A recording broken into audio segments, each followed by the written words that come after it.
Dokter Chong, sekarang ini banyak sekali pasangan yang kesulitan untuk mempunyai anak. Ya, jadi masalah fertilitas merupakan masalah yang sudah lumayan umum ya. Sebenarnya faktor-faktor apa sih yang menentukan fertilitas seseorang itu?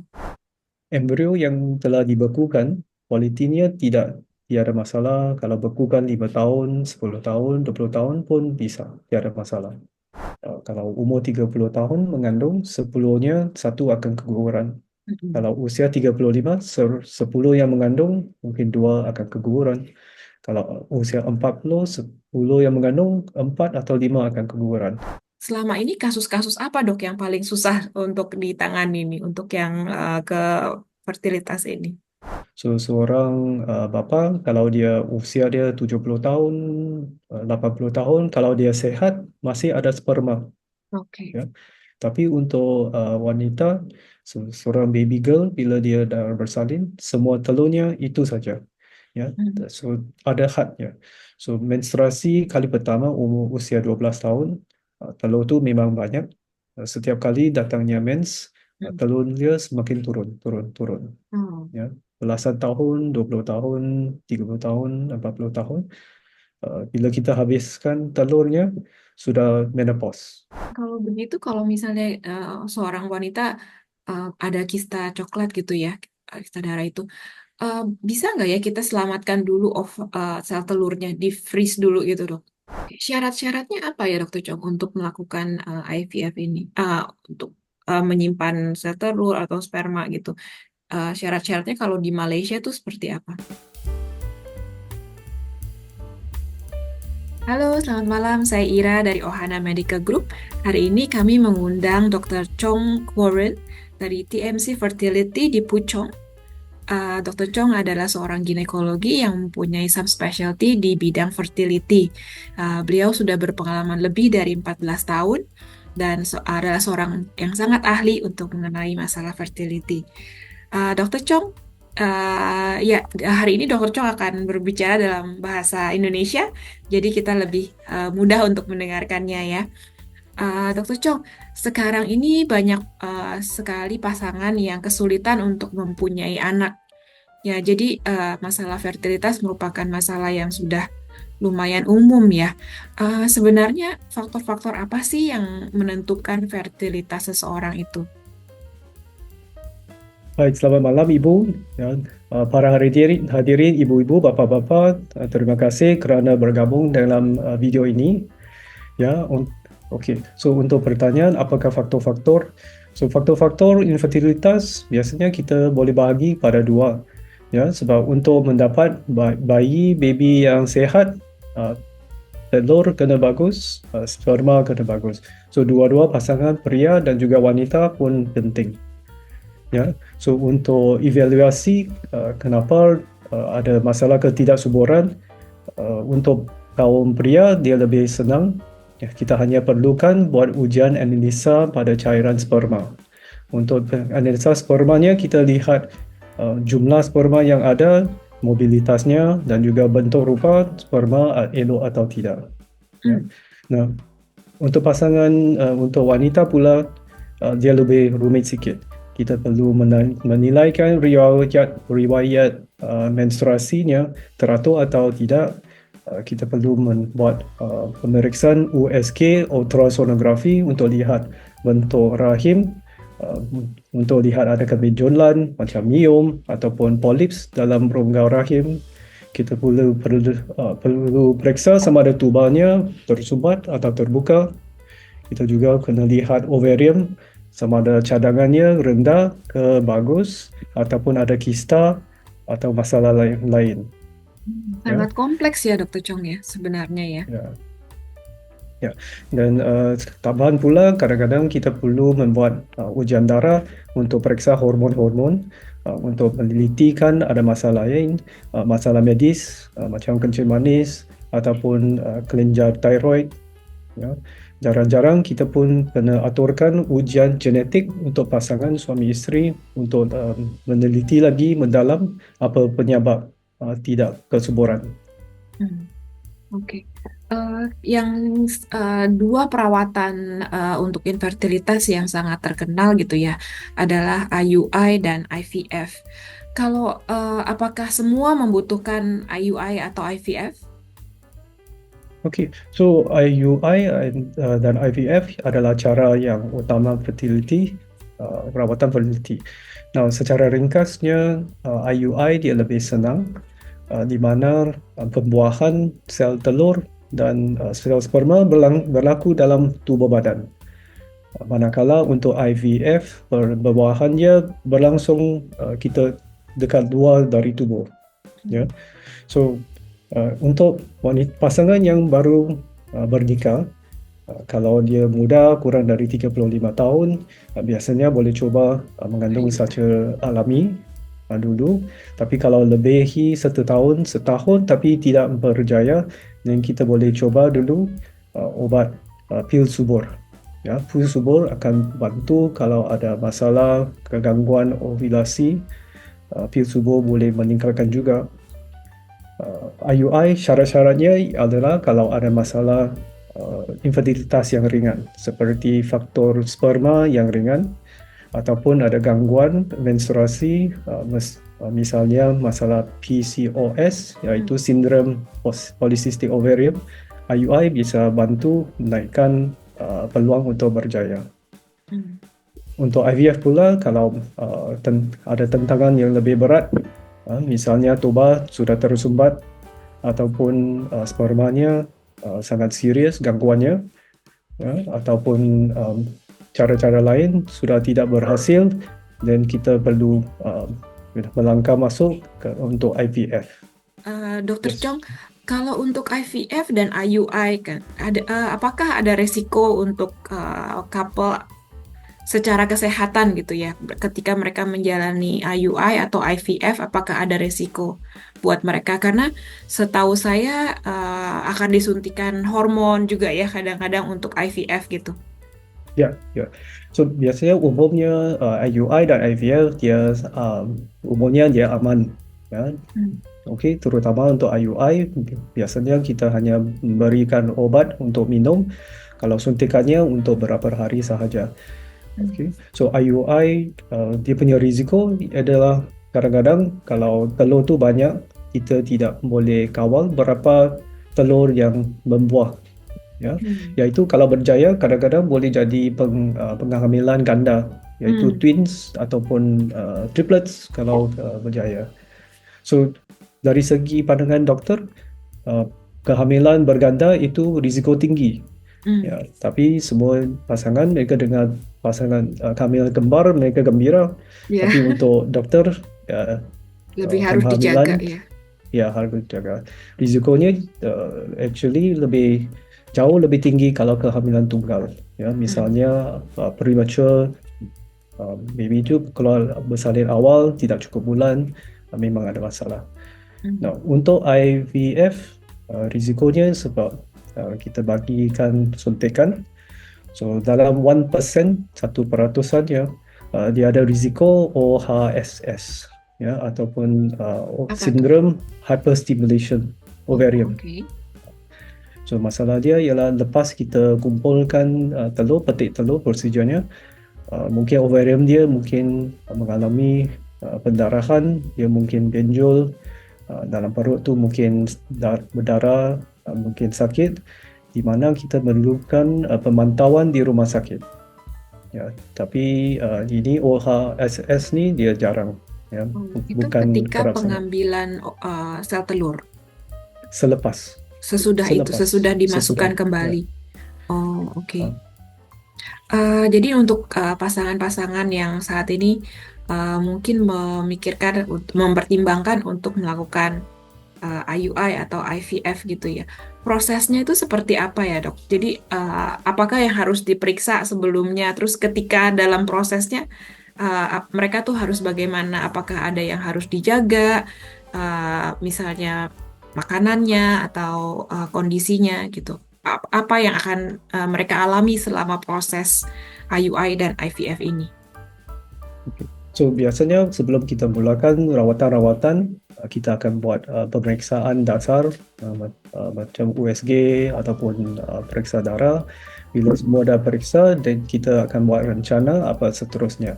So kalau kita mulakan IUI, kita hari mens hari 2 kita akan memberi obat untuk diminum. Lepas 10 hari kembali lagi ke klinik ataupun pusat rawatan, kita buat pemeriksaan USG untuk lihat sel telur mengembang dengan elok atau tidak. Kalau untuk IUI, kita punya target ialah 2 atau 3 telur. So pada waktu ovulasi atau waktu subur, kita ambil sel-sel sperma, kita proses, kita masukkan langsung dalam sel rahim. So ini akan meninggikan lebih banyak sperma, jadi peluang untuk bertemu dengan ovarium lebih besar. So dia agak mudah dibuatnya. So prosedur IUI dia mirip seperti buat pemeriksaan pap smear. Okay. So 5 minit sudah siap. Dia tidak sakit, tidak perlu dibiuskan. Okay. Tapi dia punya sukses persennya dia rendah sikit kalau dibandingkan dengan IVF. Lebih kurang 20%, 25% macam tu setiap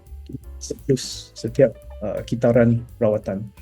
Keberhasilannya sekitar 20 sampai 30%. 25%. 25. Ini untuk pasangan yang sudah coba setahun secara alami tapi tidak berjaya. Kalau mereka gunakan kaedah IUI, suksesnya ialah 20 hingga 25%. Tapi So, prosesnya bukan lebih tinggi. tapi prosesnya lebih mudah. Yes, right. Yes, mudah. Nah, untuk IVF prosesnya lebih lama, lebih rumit sedikit, terutamanya untuk ibu-ibu sebab dia perlukan injeksi hormon. Injeksi hormonnya tujuannya untuk galakkan lebih banyak sel telur yang berhasil. Kita punya target ialah 10 hingga 15 ataupun lebih. So suntikannya akan dimulakan hari mens kedua, ketiga, biasanya selama 10 hingga 12 hari. Setiap 5-4 hari kita perlu buat pemeriksaan USG untuk memantau perkembangan sel-sel telur.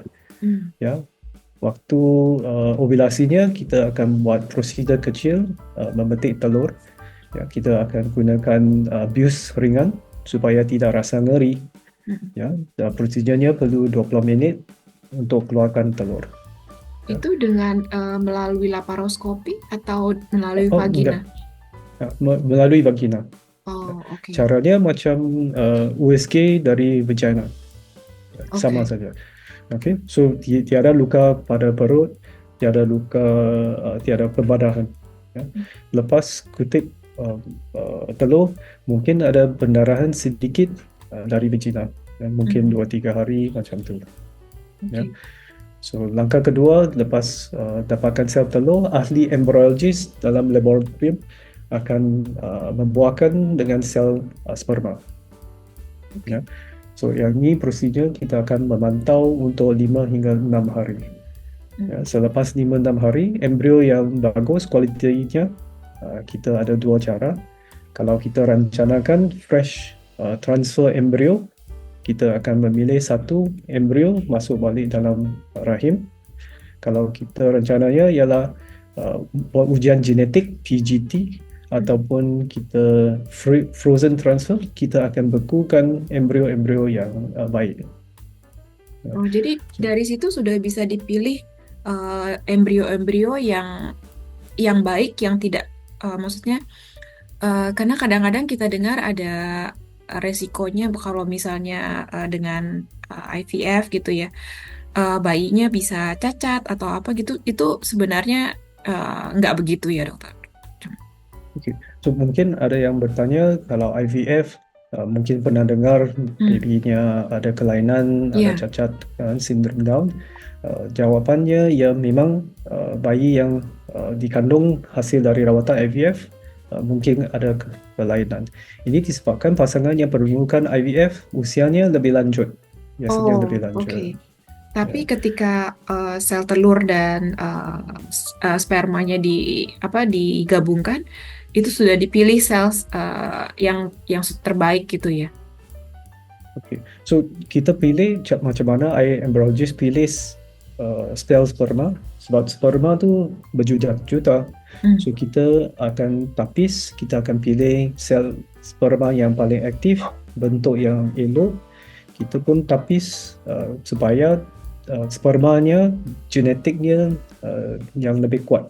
Hmm. Bukan lebih kuat, yang kurangkan DNA fragmentation. Ya, Oke. fragmentation. So memang kita akan tapiskan sel sperma. Hmm. Tapi untuk telur, sebab dia kurang sedikit, mungkin Mm-mm. 10, mungkin 15, kita akan guna semuanya 15 telur. Oh, Ya. oke. So kalau kita dapatkan hanya 5, kita akan guna 5. Kalau kita dapatkan 20, kita akan gunakan 20 sel telur. Hmm. Ya. Oke. Okay. So yang dari segi sihat atau tidak, iaitu pemeriksaan genetik, ini akan dilakukan atas embrio hari ke-5 atau hari ke-6. Ya, bila dia sudah tumbuh menjadi blastosis. Oh, sudah di dalam kandungan dong. Belum belum Oh, datang, belum dalam belum masuk. kandungan. Uh, So ada makmal yang perhatikan 3 hari, ada yang perhatikan sampai hari ke-5. Ya, biasanya sekarang semuanya hari ke-5. Bukan semua sel telur akan terus hidup sampai hari ke-5. Biasanya kurang dari separuh akan sampai hari ke-5. Hmm. So ini kita akan tapis embrio yang lemah, embrio yang lambat, ya, Mm-mm. supaya yang hari ke-5 ialah biasanya embrio yang bagus, yang kualitasnya Hmm. bagus. Oke. Dari situ baru kita periksa Genetik. testing genetik. Oke. Tes genetiknya kita sarankan kalau untuk ibu-ibu, terutamanya kalau usianya lebih lanjut, misalnya 35 ke atas, Mhm. ataupun pernah kehamilan secara alami tapi keguguran, Mhm. so kita tidak tahu kenapa, jadi kita biasanya kita periksa genetiknya. Oke. Itu dengan itu embriologis yang memeriksa lah ya. Ya, embryologist yang Oke. periksa. Ya, sesudah ditemukan sel telur yang sudah oke, baru kemudian akan implantasi ya, dimasukkan ke Ya, dalam vagina. ya. So embryonya hari ke-5, kalau kita dia punya grading bagus, ya, grading kita ada grading A, B, C, D, E. Hmm. So biasanya B, C yang bagus, ya kita boleh pulangkan balik dalam rahim. Kalau tambahan pula ada genetic testing, iaitu dia sihat, tiada sindrom Down, dia punya sukses berhasilannya lebih tinggi, lebih kurang di 55 hingga 65%. Hmm. Hmm. Oke. Kalau tidak dijalani tes genetik, mungkin dia punya kehasilannya lah 40 hingga 50. Tapi kalau kita periksa genetik, lagi tinggi. Lebih tinggi. Oke. Ya. Jadi kalau di TMC itu adalah pilihan dari pasien atau memang standar eh, prosedurnya akan dilakukan genetic testing itu? Di genetic testing, dia adalah extra optional punya testing. Oke. Maknanya dia lain costnya. Memang ada Hmm. cost sendirinya. Ya. Oke. So, kalau 35 ke atas, kita memang nasihat untuk buat testing. Kalau lebih muda, mungkin tidak payah Tidak perlu. periksa. Hmm. Oke. Satu lagi Sesudah. kebaikan Mm-mm.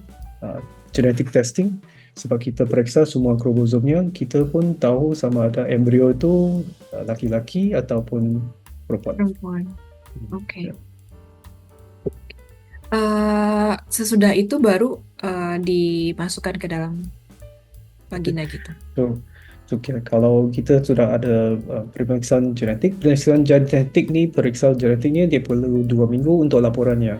Oh, Jadi oke. sesudah petik telur, kita akan tunggu menstruasi, ya, mungkin boleh rehat 1-2 gitar, okay, untuk sihat dari injeksi semuanya. Bila ibu sudah sihat, mungkin 2-3 bulan kemudian baru kita masukkan Oh, transfer embrio. jadi sesudah sel surnya diambil, eh, dia tunggu 2-3 bulan lagi baru dimasukkan ke dalam vagina gitu ya, ke dalam Em- kandungan. Embrio yang telah dibekukan, kualitinya tiada masalah. Kalau bekukan 5 tahun, 10 tahun, 20 tahun pun bisa, tiada masalah. Oke. Berapa banyak yang bisa dibekukan atau semua yang jadi kita bisa bekukan semua? Semua. Semua Kita ya. bekukan semua. Oh, Ya, oke oke. ya. Em, so far berapa persen ya Pak Dok keberhasilan untuk IVF ya? Maksudnya Berapa persen untuk keberhasilan program IVF ini kalau dari pengalamannya Dokter Chong sendiri? so untuk kita average bergantung pada usia pasangan, Mhm. ya, terutamanya wanita. Kalau kurang dari 35, dia punya persen keberhasilan memang tinggi, 60, uh, 60, 65. Kalau untuk usia yang 40 ke atas, memang dia lebih kurang. Ya, sebab kalau mengandung secara alami juga, kalau umur 30 tahun mengandung, 10-nya satu akan keguguran. Mhm. Kalau usia 35, 10 yang mengandung, mungkin dua akan keguguran. Kalau usia 40, 10 yang mengandung, 4 atau 5 akan keguguran. Itu secara alami mengandung. Mhm. So, Eh, jadi usia meningkat, memang peluang tu dia turun. jadi resikonya keberhasilan tergantung dari usia pasangannya juga ya.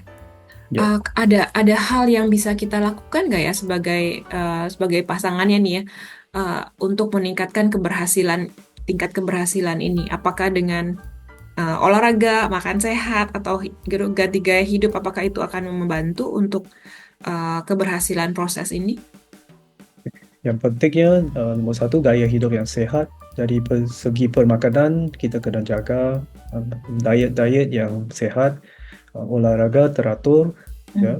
Hmm. Lepas tu untuk yang suka ada tabiat merokok, kalau boleh kurangkan atau berhenti sama sekali, ya itu Hmm. bagus. Yang suka minum alkohol, minum arak, kalau boleh kena kurangkan, kena terbatasnya, ya lebih baik. Ya. Nah, untuk ibu-ibu yang pernah cuba IVF tapi gagal, kita kena periksa lagi.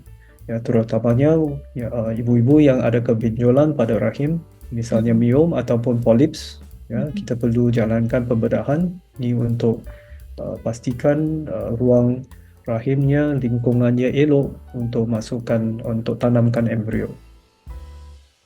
Jadi Ya. proses itu untuk pengecekan, misalnya kalau mau mengambil miomnya, kista apa segala itu dilakukan sebelum proses IVF dijalankan. Oke, so kalau sebab sekarang IVF kita ada dua bahagian.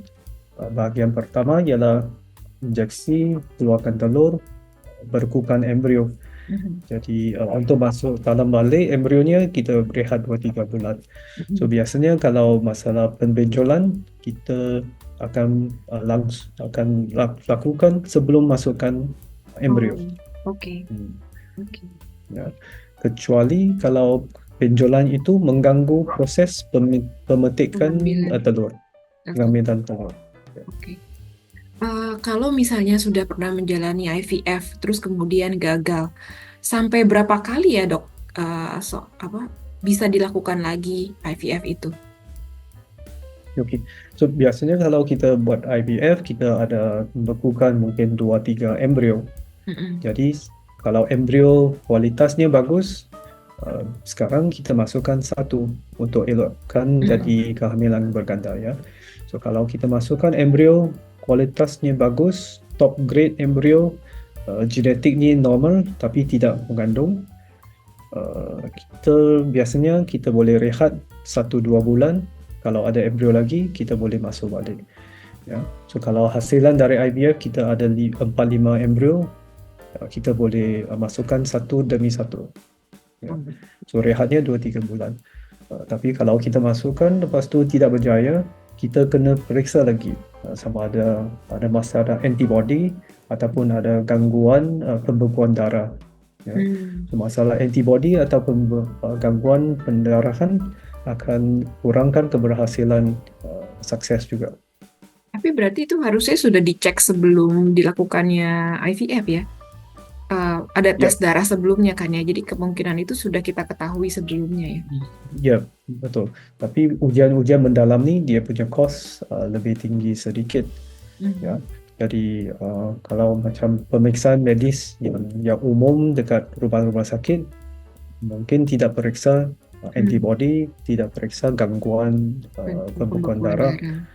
Uh, So ya, ibu kata betul. Kalau embrionya sangat kurang, hanya satu atau dua, biasanya kita akan Sarankan ya. nasihatkan periksa dulu ya, sebelum masukkan. Sesudah embrionya dimasukkan ke dalam kandungan, apakah tetap harus dijaga kemungkinan apa, berkembangnya bayi itu? Apakah tetap harus datang regular check up seperti itu ke Malaysia atau harus di Indonesia aja bisa tuh dok? Okey, kalau pasangan ingin datang perawatan dekat Malaysia, kita sudah sampai tahap transfer embrio. Biasanya embrionya sebab dia sudah hari kelima, jadi kita lepas masukkan embrio, boleh rehat dekat Malaysia untuk seminggu. Kita boleh Hmm. buat ujian untuk cek pregnant atau tidak, berhasil atau tidak. Hmm. Jadi lepas minggu kita boleh periksa, kalau sukses berhasil kita akan bagi obat semuanya, bawa balik ke Indonesia, lepas tu periksa dengan doktor ginekologis sendiri. Ya, Oke, oke. Jadi sesudah itu sudah selesai dan bisa melanjutkan kehamilannya di Indonesia saja. ya, Gitu ya. ya. Oke, oke. Em, Selama ini kasus-kasus apa dok yang paling susah untuk ditangani nih untuk yang ke fertilitas ini? Okay, untuk pakar fertilitas ada dua kelompok. Satunya ialah kelompok pasangan usia lanjut, misalnya 41 tahun, 43 tahun. Ya, sebab golongan pria dan kaum hawa yang bedanya satu. Ya, untuk pria, spermanya kitaran setiap 3 bulan. Hmm, Ada sperma-sperma yang baru. baru. Ya, so seorang bapa kalau dia usia dia 70 tahun, 80 tahun, kalau dia sehat masih ada sperma. Oke. Ya. Tapi untuk wanita, seorang baby girl bila dia dah bersalin, semua telurnya itu saja. Ya, Hmm, so ada hadnya. So menstruasi kali pertama umur usia 12 tahun, telur tu memang banyak. Setiap kali datangnya mens, hmm. telur dia semakin turun. Oh, Ya, belasan tahun, 20 tahun, 30 tahun, 40 tahun. Bila kita habiskan telurnya, sudah menopause. hmm. So bedanya wanita dan Dan pria. pria. Hmm. So yang cabarannya ialah kalau wanitanya usia lanjut, ya. So berhasilannya memang turun sedikit. Ya. Hmm. Yang kelompok kedua ialah wanita yang ada masalah kista coklat, Hmm. endometriosis. Ya. Oh, So buta darah ya endometriosis, dibilangnya ya. kista darah, Hmm. ya kista darah. Sebab endometriosis ni biasanya bila kita dah tahu ada endometriosis, keadaannya sudah serius, mungkin tahap 2, mungkin tahap 3. Ya, bila sudah tahap 2, tahap 3, kistanya besar, mungkin tuba-tubanya pun tuba salur telur sudah tersumbat, memerlukan pembedahan. Ya, biasanya pembedahan untuk kista coklat dia akan rosakkan, turunkan cadangan telur yang ada. Oke, Hmm. oke. Ya. So untuk doktor fertilitas, kalau pernah wanita pernah buat pembedahan pada ovarium, terutamanya kalau ialah kista coklat, memang kita sangat khawatir, ya, sebab dia kasus yang sangat complicated. Hmm. Hmm. Kalau begitu, kalau misalnya seorang wanita ada kista coklat gitu ya, kista darah itu, bisa nggak ya kita selamatkan dulu sel telurnya, di freeze dulu gitu dok? Bisa Ya, itu. bisa. Oh, oke. So terutama kalau wanita-wanita yang muda, umurnya 20 tahun, 30 tahun, Iya. kalau ahli keluarga, misalnya kakak ke siapa-siapa dalam keluarga ada masalah kista, Mhm. dia dalam riwayat keluarga, kalau ada kista lebih baik cepat-cepat pergi jumpa doktor ginekologis untuk periksa. Hmm. Ya. So kita boleh bekukan telur dulu. Kalau yang belum bernikah, ya, boleh simpan dulu telur, ya, Hmm. supaya boleh digunakan dalam kemudian hari. Itu bisa bertahan selama 5 tahun juga atau Tidak, tidak, tidak. So, untuk teknologi sekarang, kalau kita bekukan boleh simpan 5 tahun, 10 tahun, 20 oh, tahun pun oke bisa. oke. Ya, Itu jadi kita seperti sewa sewa sewa tempat gitu ya. Apa ya, ya, cost-nya ya. seperti itu. So dia bila kita bekukan egg freezing, ya, Mm-mm. costnya dia biasanya setahun kita bayaran dia. Oh, Macam di bank security box kita sewakan. oke. Itu di TMC sendiri TMC sendiri, ya. punya punya bank untuk shelter. Betul, ya, ya, Oh, betul. oke. Ya. Sperma juga seperti itu. Bisa Sperma disimpan pun di bank sperma di TMC. TMC bisa bisa Hmm, bisa simpan. oke. Tapi sperma biasanya kita kurang bekukan sebab sperma Hmm, tu 3 bulan uh, lagi juga ada lagi uh, gitu ya. ya. So ibu ada sebab kita sudah bicara pasal freezing, Mm-mm. kadang-kadang untuk kasus yang baru ada keganasan atau kanker, Ah, ya. ya, untuk wanita ataupun laki-laki, rawatan kankernya keganasan biasanya ada kemoterapi, Hmm, radioterapi. So rawatan tu kadang-kadang dia akan menghancurkan. hmm, Hmm, kurangkan cadangan telur dan juga fungsi sperma. Ya, hmm. untuk kasus ni biasanya kita akan sarankan untuk melakukan telur ataupun sperma dahulu. Oke. Syarat-syaratnya apa ya Dokter Chong untuk melakukan IVF ini? Untuk menyimpan sel telur atau sperma gitu. Syarat-syaratnya kalau di Malaysia tuh seperti apa? Okay, so di Malaysia untuk sperma ataupun telur biasanya tak ada syarat. Uh, Kalau wanita itu sudah dewasa, sudah boleh undi, memang Hmm, boleh boleh pilih boleh sendiri. berkukan. Ya, ya. Oke. Tapi untuk IVF, memang kita kena pastikan sudah bernikah baru kita boleh jalani rawatan. Hmm, oke. Iya. Tadi juga Dokter Chong ada bilang kalau misalnya dilakukan tes genetik itu kita sebenarnya bisa tahu ini bayinya bakal perempuan atau laki-laki gitu ya. Ya, Itu nanti diberitahukan ke orang tuanya atau hanya eh, untuk boleh untuk T- pilih gitu ya. untuk TMC, sebab kita sudah periksa memang uh, memang dalam laporannya ialah sehat atau tidak, Mhm. laki-laki ataupun Perempuan. perempuan. Ya. So Oke. memang dalam laporan kita ada. So Oke. kalau kita ada 3 embrio, 2 laki-laki, 1 perempuan, ataupun 3 laki-laki atau 3 perempuan, memang kita bagi orang tuanya. Oh Jadi ya, keputusan untuk masuk embrio bergantung pada uh, orang tuanya. orang tuanya. Oke. Ya, kalau mereka tanya dokter, dokter akan ikut kualitas yang terbagus. Betul betul. Ya. Mhm. Yang penting sehat dulu ya dok ya. Ya, Oke, oke. Thank you so much ya Dokter Chong atas informasi yang diberikan pada malam hari ini. Semoga bisa berguna untuk pasangan-pasangan yang berpikir untuk melakukan IUI atau IVF. Terima kasih untuk yang membagikan informasi kepada kami. no problem. Ya, Ya, terima kasih ya. oke.